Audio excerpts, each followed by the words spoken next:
5 సంవత్సరాల జగన్మోహన్ రెడ్డి అరాచక పరిపాలనకు ఈ రాష్ట్ర ప్రజలు ఈరోజు అంతం పలికి చంద్రబాబు నాయుడు గారు, పవన్ కళ్యాణ్ గారు, బీజేపీ నాయకత్వంలోని కూటమికి ఏకపక్షంగా ఈరోజు గెలుపునందించడం ఒక చారిత్రాత్మకమైనటువంటి తీర్పుగా మనందరం కూడా భావించవచ్చు.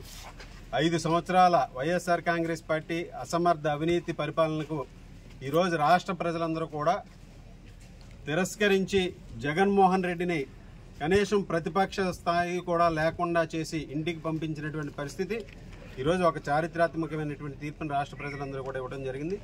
అదేవిధంగా తణుకు నియోజకవర్గంలో చంద్రబాబు నాయుడు గారు, పవన్ కళ్యాణ్ గారి ఆశీస్సులతో పోటీ చేసినటువంటి నాకు ఎన్నడూ లేనటువంటి అత్యధికమైనటువంటి మెజారిటీని ఇచ్చి ఈరోజు రాష్ట్రంలోనే అత్యధికమైనటువంటి మెజారిటీని ఇచ్చినటువంటి తణుకు నియోజకవర్గ ప్రజలకు, తెలుగుదేశం పార్టీ, జనసేన, బీజేపీ నాయకులు, కార్యకర్తలందరికీ కూడా హృదయపూర్వక ధన్యవాదాలు తెలియజేసుకుంటున్నాను.